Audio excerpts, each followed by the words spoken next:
주일 오후마다 신명기 말씀을 함께 묵상하고 있고요. 우리 32장 모세의 노래를 살펴보고 있는 중입니다. 모세가 남긴 세 가지 유산 기억나시나요? 뭐였죠? 사람, 그리고 율법책, 그리고 모세의 노래. 모세의 노래가 신명기 32장 전체에 이렇게 실려 있습니다.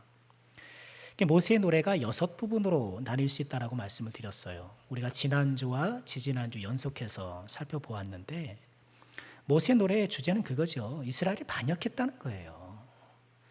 이스라엘이 반역했고 그에 합당한 응징을 받게 될 것이지만 하나님께서 구원해 주실 것이다. 이것이 전반적인 줄거리고요. 그래서 우리가 첫째 시간에는 이스라엘의 반역을 고발하는 내용, 반역했다라고 이렇게 고발하는 내용, 그리고 지난 주일에는 7절부터 14절까지를 요절 삼아서 하나님이 베풀어 주신 은혜, 그리고 오늘 15절부터 21절까지 읽었는데 오늘 읽은 단락의 주제는 이스라엘의 반역의 내용이에요. 그러니까 하나님께서 이렇게 은혜를 베풀어 주셨는데 이스라엘은 이렇게 반역했어 하면서 고발하는 내용인 것이겠죠. 자, 오늘 말씀은 이스라엘의 반역에 대해서 여러 비유적인 동사로 신랄하게 비판합니다. 먼저 15절을 보시면 그런데 여수론이 기름짐에 발로 찼도다. 여수론이라는 단어가 등장하는데요. 이 여수론이라는 이 단어는 야사르라는 단어, 이게 곧다, 바르다, 평탄하다 그런 뜻이거든요. 그것의 동명사형이 되는 것이죠. 평탄한 사람, 또 바른 사람, 올곧은 사람 이런 뜻이에요. 그러니까 이스라엘을 지칭하는 또 하나의 애칭 같은 것이죠.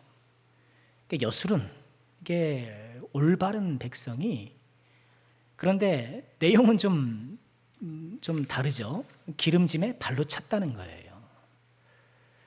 15절에서 말씀하고 있는 이스라엘의 반역 행위는 여러 동사로 표현되고 있는데 발로 찼다, 뻥 찼다는 거예요. 또 뭐라고 돼 있죠? 자기를 지으신 하나님을 버렸다. 또 구원하신 반석을 업신여겼다. 또 18절에 보면 상관하지 않았다. 이게 상관하지 않았다는 건 무시하고 살았다는 거예요. 또 잊었다.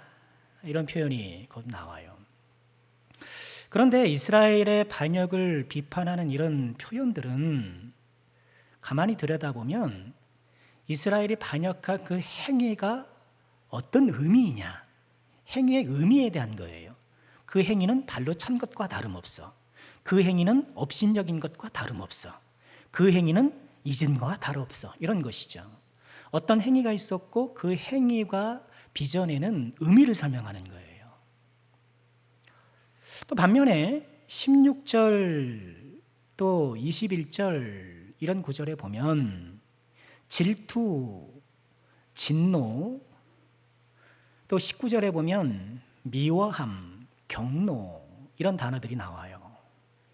그러니까 이런 단어들은 이스라엘의 행위에 대한 하나님의 반응이죠. 그러니까 좀 전에 살펴보았던 발로 찼네, 잊어버렸네 이런 것들은 어떤 행위가 있었고 그 행위가 갖는 의미인 것이고, 이 진노, 질투, 경노 이런 것은 그 행위에 대한 하나님의 반응인 거예요.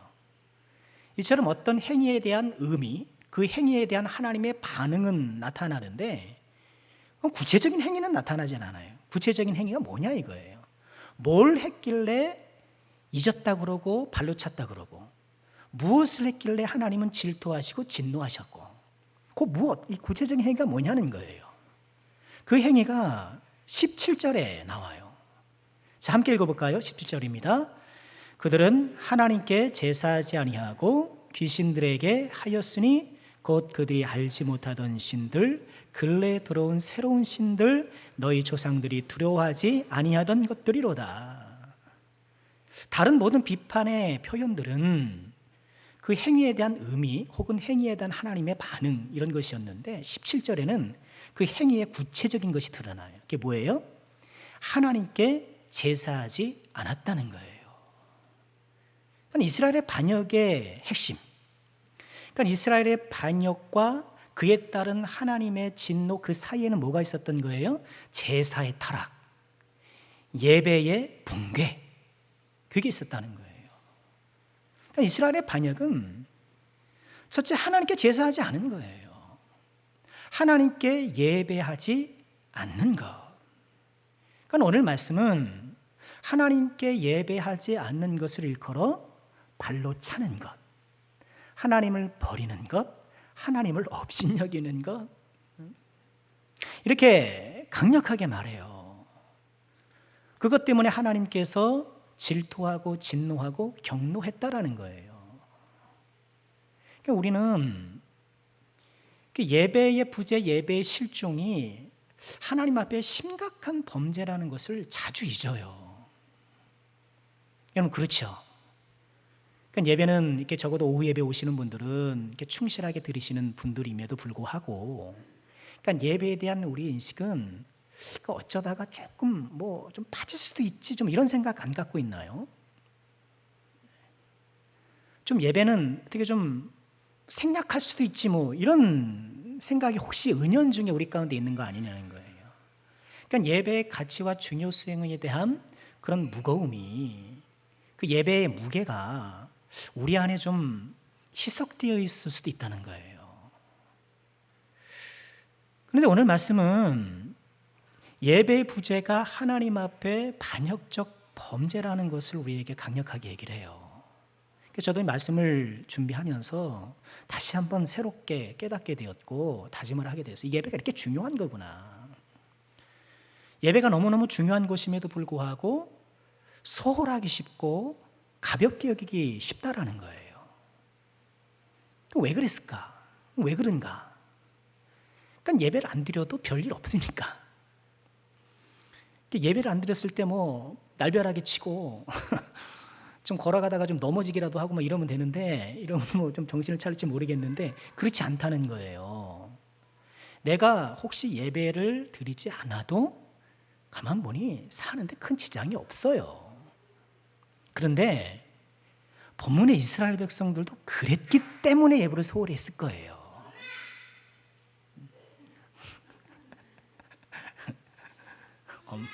엄마 엄마 올라가세요. 엄마. 그러니까 우리는 혹여 좀 은연중에 그런 생각을 좀 갖고 있는 거 아닌가 싶어요. 우리가 말씀 앞에 우리가 다시 한번 우리를 돌아보면서 우리의 믿음과 마음을 새롭게 좀 다짐해야 되겠습니다. 지금 코로나 때문에 우리 예배가 이렇게 저렇게 막 흔들리기 쉬운 이런 시절을 우리가 거쳐왔잖아요. 이런 시절을 거쳐오면서 나도 모르게 예배에 대한 중요성과 가치가 좀 약해진 것은 아닌가. 예배를 재정비할 수 있는 우리가 될 수 있기를 바랍니다. 예배를 재정비하고 하나님께서 기뻐하시는 예배가 되도록 우리가 다시 한번 정성을 다 예배드리는 것. 우리 예배는 주일날 드리는 예배뿐만 아니라 우리가 생활을 통해서 살아가는 것도 예배잖아요. 이렇게 회중 예배로 예배하는 것과 생활 가운데 예배하는 것이 선순환을 이루잖아요. 회중 예배 속에서 받은 은혜로 생활 예배에 승리하고, 생활 예배 가운데에 내가 얻었던 그 은혜와 깨달음으로 다시 회중 예배의 은총의 강도를 높이고, 선순환을 이루는 거예요. 그러니 우리가 좀 주일 예배를 좀 귀히 여기고 지금껏 열심히 수고하시고 계셨지만 우리가 다시 한번 더 정성껏 예배하기를 힘쓰시고요. 하나님께 약속한 시간에 우리가 좀 늦지 말고 또 그죠? 지각하지 않게 해서 또 우리가 힘쓰고, 그리고 예배 순서 시간마다 좀 우리가 더 정성으로 예배를 하면 어떨까 하는 생각이 들어요. 찬양을 할 때에 정말 진심을 다해서 하나님을 찬송하는 마음으로 찬송하고, 박수를 칠 것 같으면 기왕이면서 열심히 좀 치시고, 그죠? 예? 북한에서 나이롱 박수 치다가 사형당하잖아요. 나이롱 박수 치다가 그냥 큰일 나는데, 하나님 앞에 우리가 박수를 드리려 치면 열심히 좀, 그죠? 열심히 또 박수도 하고, 신앙 고백을 할 때에 그 고백이 정말 주님을 향한 나의 진실한 고백이 되도록 한 구절 한 구절 마음을 실어서 고백하고, 또 하나님 앞에 대표로 기도하는 대표 기도자의 기도를 경청하고, 대표자는 기도하고 나는 딴 생각하고 막 그럴 수 있잖아요. 예수님의 이름으로 하면 그때 돌아오고 그럴 수가 있잖아요. 그럴 게 아니라 대표 기도하시는 분의 기도를 경청하여 따라가면서 또 아멘으로 화답하고, 또 설교 말씀을 하나님이 나에게 주시는, 우리에게 주시는 말씀으로 알아 마음을 활짝 열고 받아들이고, 또 예배를 통해 주시는 은혜를 교회 문 밖에 나가서 이제 연기처럼 흩어버리는 것이 아니라 그 은혜가 있다고 한다면 기도로서 마음에 담고, 또 행위로서 우리 몸에 담고, 말씀이 육신이 되는 것, 예수 그리스도의 성육신을 표현한 표현이잖아요. 말씀이 육신이 되는 것은, 말씀이 체화되고 체질이 되는 것은 여전히 우리 안에 일어나야 될 작은 성육신이에요. 말씀이 내 안에 체질화가 되어서 내 생각과 행동에 깊은 영향을 끼치고, 예배의 능력을 회복하는 우리가 꼭 되기를 주의 이름으로 축원합니다. 자, 이스라엘의 반역은 이처럼 하나님께 제사하지 않는 것이었는데, 그러나 동시에 이스라엘의 반역은 하나님께 제사하지 않는 것과 더불어 귀신에게 제사한 거예요. 오늘 말씀은 그렇게 말씀하시죠. 하나님께 제사하지 아니하고 귀신들에게 하였으니. 그런데 요거는 동시에 일어나는 거예요. 하나님께 예배하지 않는 순간 우리는 다른 것을 예배하게 되어 있어요. 그러니까 인간은 본성상 예배의 대상을 바꿀지언정 예배 자체는 포기하지 않아요. 우리 본성이에요. 그러니까 하나님께 예배하지 않는 순간 우리는 다른 어떤 것을 나도 모르게 예배하고 있어요. 우리는 우리 예배의 보좌를 한시도 남겨두지 않는 그런 존재들이에요. 오늘 말씀은 그 예배 대상 귀신 이렇게 얘기를 했는데요. 쉐딤이라는 단어인데 구약 성경에 흔한 단어는 아니에요. 외래어예요. 아카더인데 그 당시 외래어를 잠깐 차용해서 표현한 거예요. 그런데 이 귀신에게 예배했다라는 이것 자체는 무슨 귀신을 이렇게 섬기고 그랬다라는 의미로 보이지는 않고요. 이방 신에게 제사하는 것을 이렇게 말씀하신 것으로 보여요. 신약 성경입니다만 고린도전서 10장 20절에 이런 말씀이 있어요. 무릇 이방인이 제사하는 것은 귀신에게 하는 것이요 하나님께 제사하는 것이 아니다라고 그래요. 그러니까 이방 신전에서 우상에게 제사하고 하는 것들이 결국 귀신에게 하는 것이다, 이렇게 말씀하고 있는 거예요.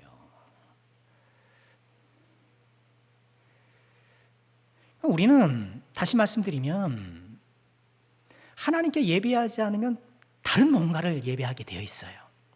그리고 다른 무엇인가는 그것이 어떤 눈에 보이는 가시적인 우상 이런 것은 아니고, 내가 타 종교는 아니랄지라도 그런 우상화된 어떤 것일 가능성이 매우 높다는 거예요. 우리가 예배를 포기하는 순간 우리는 어쩌면 쾌락을 예배하고 있는 것일지도 모르고, 예배를 드리지 않는 그때 우리는 휴식을 예배하는 것인지도 모르고, 또 하나님 대신 우리는 정치 이데올로기를 예배할 수도 있고, 자기 신념을 예배할 수도 있고, 자아 성취를 예배할 수도 있고, 그러니까 하나님 외에 하나님을 예배하지 않은 그 순간 온갖 모든 것들이 그 하나님께서 앉으셔야 될 그 예배의 자리에 앉게 되어 있다라는 거예요.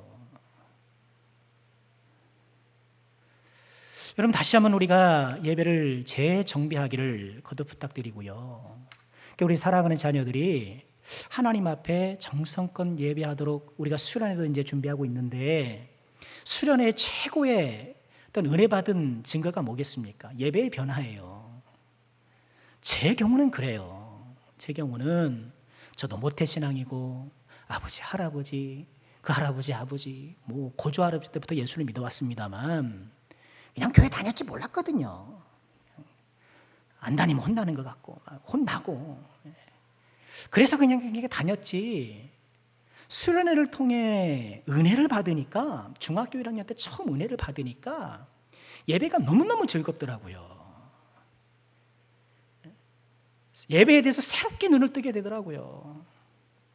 이번 수련회 때 우리 자녀들이 좀 예배에 눈을 뜨고 오늘 오전에도 선악과 때문에 눌방 같다는 얘기를 했는데 선악과로 눈이 밝아지는 것이 아니라 하나님의 은혜로 정말 은혜의 눈이 밝아져서 믿음의 세계를 보고 하나님이 계시다는 것을 확신하게 되고 주님과 동행하기를 애쓰게 되고 이런 예배적 삶으로 전환하는 그런 은혜가 꼭 있게 되기를 우리 다시 한번 함께 기도하고요. 여러분 많이 협력해 주시기를 거듭 부탁드리겠습니다. 요즘 우리 청소년들 가운데에 시험 기간에 예배 빼먹는 것이 굉장히 일상화되어 있어요. 학원 때문에 뭐 그렇고. 형 그거는 안 되는 일이잖아요. 그렇죠? 우리가 다시 한번 이걸 잘 지도하고 또 선도해야 될 부분이에요. 자, 이처럼 하나님을 예배하지 않는 그 순간 본인이 희망하는 어떤 것, 본인이 나도 모르게 우상화하고 있는 그 어떤 것을 예배하고 있다고 얘기를 해요. 그런데 오늘 말씀은 이렇게 예배하는 하나님 대신 예배하는 것들의 성격을 또 얘기해요. 17절 다시 한번 보실까요? 그들은 하나님께 제사하지 아니하고 귀신들에게 하였으니, 근데 그 예배한 대상이 뭐냐는 거예요. 곧 그들이 알지 못하던 신들, 근래에 들어온 새로운 신들, 너희 조상들이 두려워하지 아니하던 것들. 여기서 중심은요 가운데 것 같아요. 근래에 들어온 새로운 신들.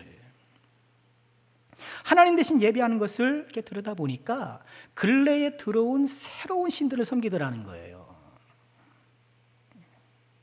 근데 사실 우상은 새로울 게 없어요. 우상의 본질은 영원해요. 한결같아요. 그거는 우상 숭배는 자기 숭배예요. 왜 우상을 그렇게 섬기나? 자기 쫓아고 섬겨요. 자기 쫓아고.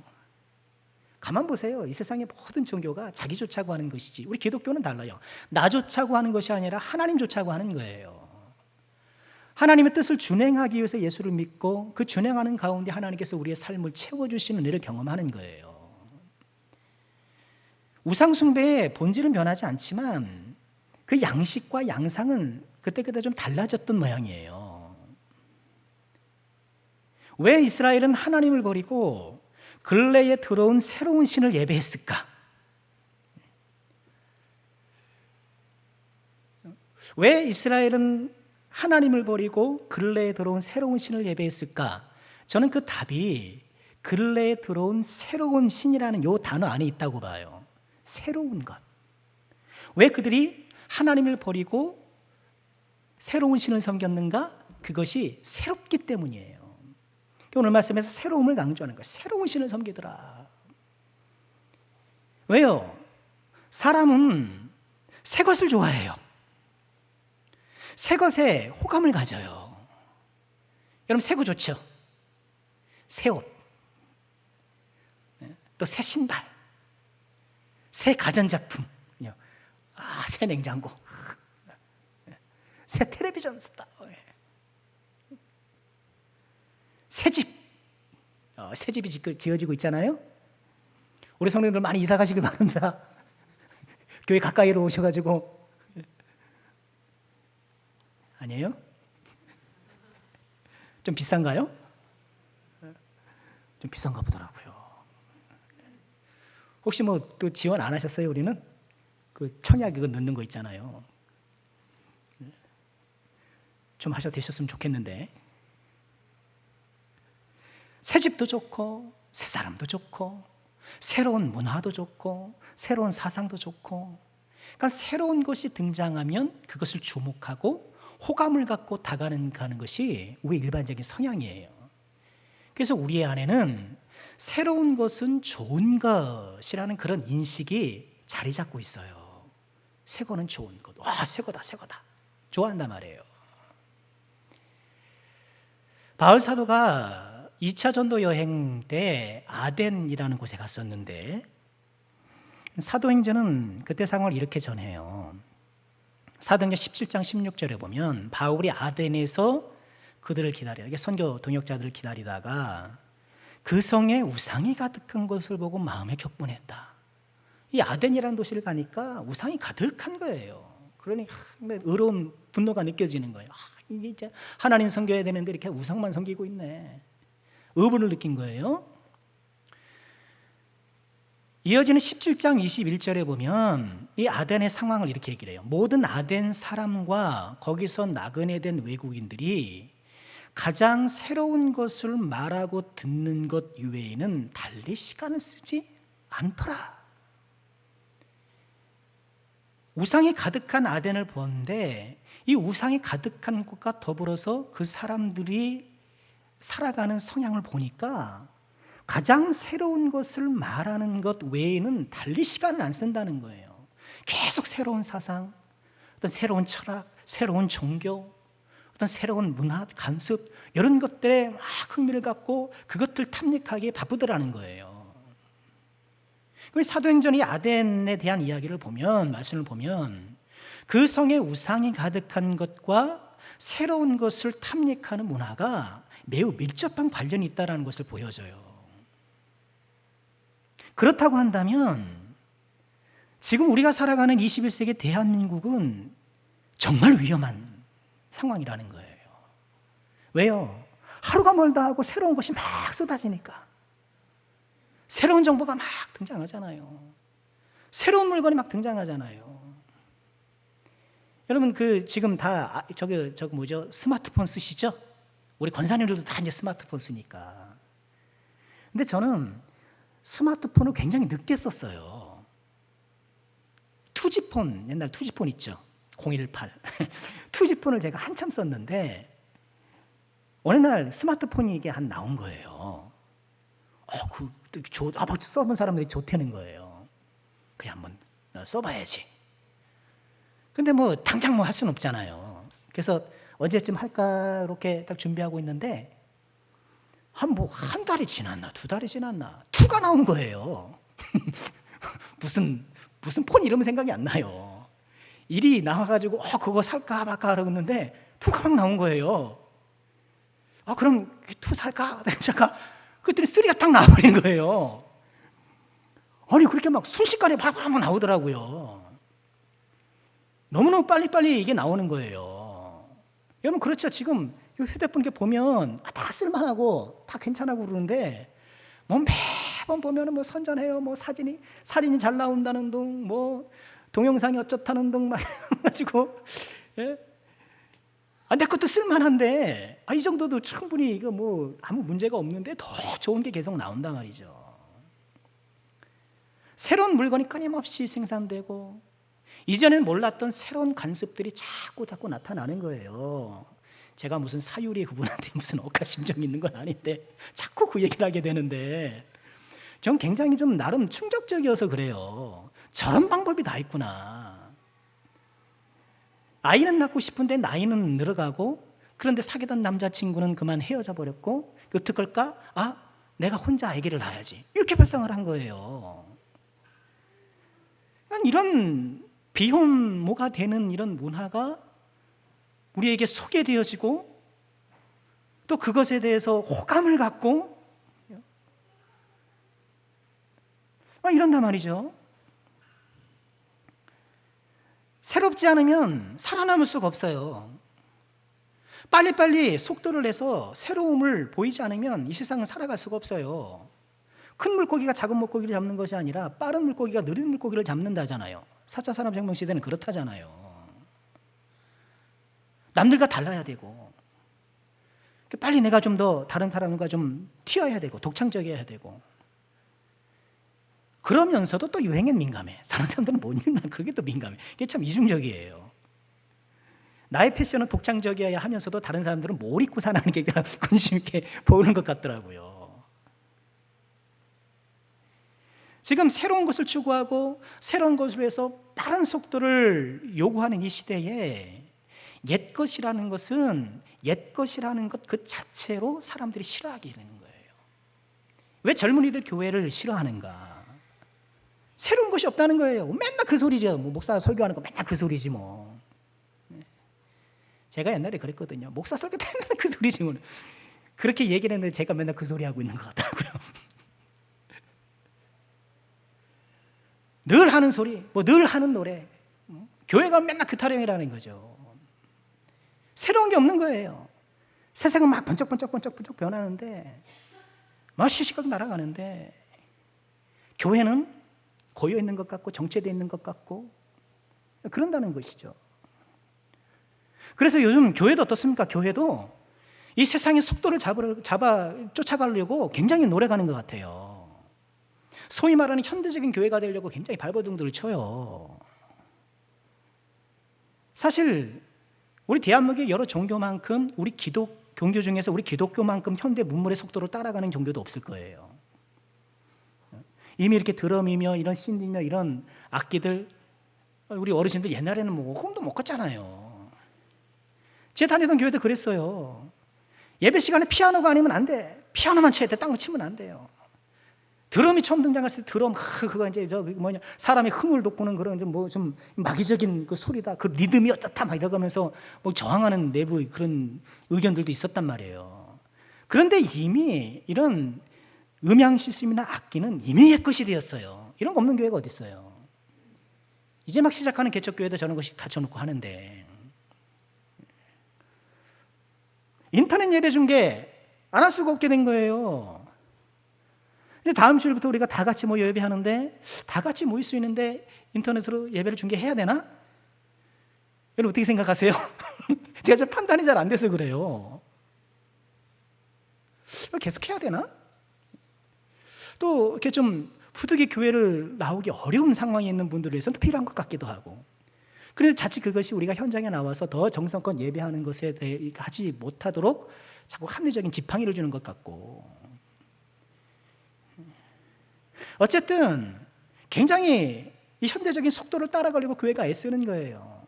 그러니까 목회자들은 계속해서 교회에 뭔가 새로운 것을 내놓아야 한다는 일종의 강박관념 같은 것들이 있어요. 그러니까 교회는 계속 변해야 된다. 그러니까 세미나를 쫓아다니고 그러니까 교회가 가만히 있으면 안 돼요. 저렇게 표어도 좀 걸어놓고 가르쳐 전파하고 표어들 현수막도 걸어놓고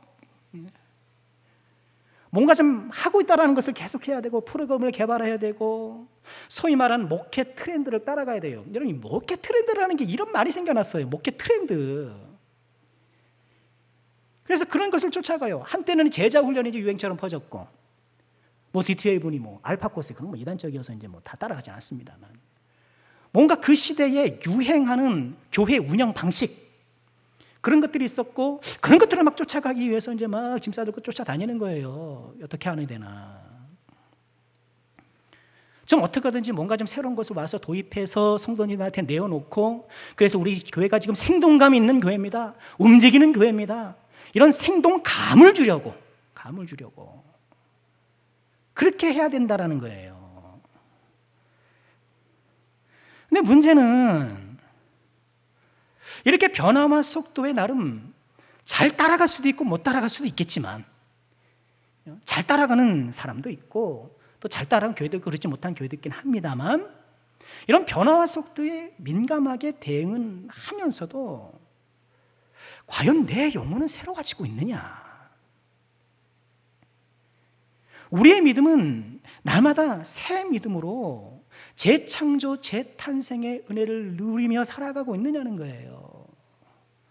혹시 뭔가 좀 새로운 것 같은 느낌만 받고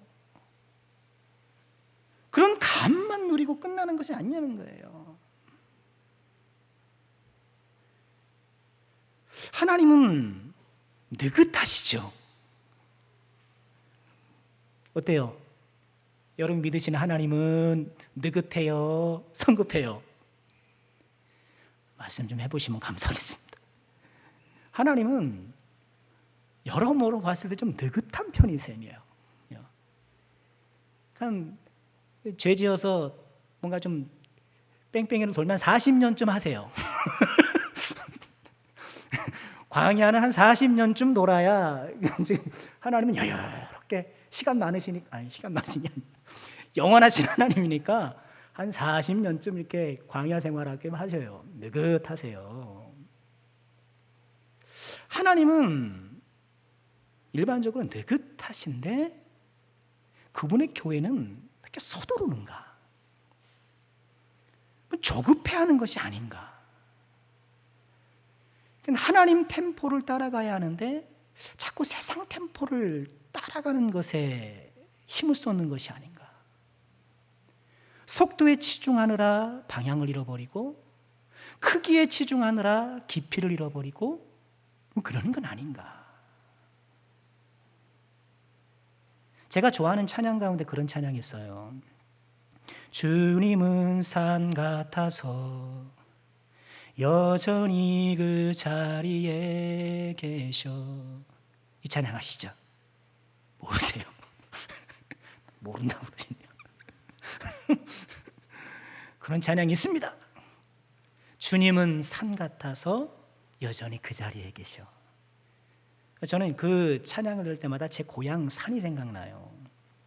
제 고향의 뒤에 산이 있었고 앞에 북한강이 흐르고 있었고 그런 배산 임수 그런 전형적인 동네가 제 고향인데 고향에 그 우뚝 서 있는 산이 그때 그렇게 생각나더라고요. 이상하게 그 찬양 부를 때마다 주님은 산 같아서 여전히 그 자리에 계셔. 산처럼 여전히 그 자리에 계신 주님, 교회는 그런 주님을 안정감 있게 보여줘야 하는 것은 아닐까. 제 말씀의 요는 그거예요. 우리는 변화할 부분들이 분명히 있고 또 세상의 속도를 무시해서는 안 돼요. 그건 불가능한 일이에요. 그러나 우리가 더 치중해야 될 것이 뭐겠느냐는 거예요.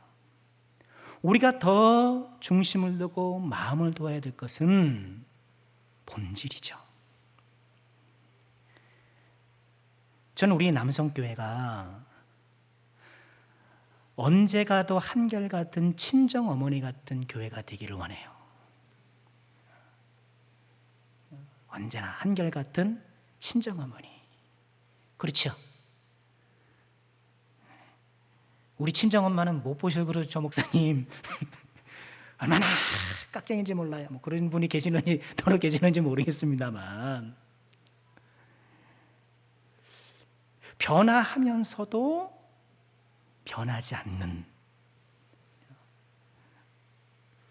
뭔가 더 편안함과 안정감과 그 안에서 빚어내는 진국 같은 은혜와 어떤 변화 이런 것들이 나타나는 그런 교회. 우리 신앙생활이 그렇잖아요. 우리 신앙생활이 그래요. 우리는 언제나 우리 신앙생활의 본질을 잃어버리면 안 돼요. 우리가 이것도 열심히 하고 저것도 열심히 하고 해야 되겠지만 예수님을 닮아가고 있는가? 예수님을 따라 행하고 있는가? 우리는 변화하는 이 세상 속에서 시도 때도 없이 옷을 갈아입듯이 이렇게 번쩍번쩍하는 세상 가운데에 그리고 이 세상에서 복음을 이런 빠른 속도로 변하는 세상 가운데에 어떻게든지 복음을 전하기 위해서 일부 그 변화의 속도를 따라가려고 애쓰는 교회 속에서 우리는 우리의 본질 예수님을 닮아가고 예수님을 알아가고 예수님을 쫓아가는 것 이것을 꼭 붙잡아야 한다는 거예요. 꼭 붙잡아야 해요. 자, 말씀을 마치겠습니다. 이스라엘 백성들의 반역을 폭로하시면서 하나님께 제사하지 않는 것, 예배의 부재, 그리고 그 예배의 부재를 통해 하나님 대신 예배하는 어떤 것들, 그리고 우리의 인간적인 감각을 자극하는 외부 변화에 민감한 나머지 본질을 잃어버렸던 이스라엘 백성들. 우리는 이것을 반면교사 삼아서 한결같이 하나님을 온전히 예배하는 그런 성도가 되어야 되겠습니다. 자, 이번 한 주간도 더 예수님 닮아가고 우리의 언행심사가 더 거룩해지고 주께 칭찬 듣는 저와 여러분 우리 모두가 될 수 있기를 주님의 이름으로 축원합니다.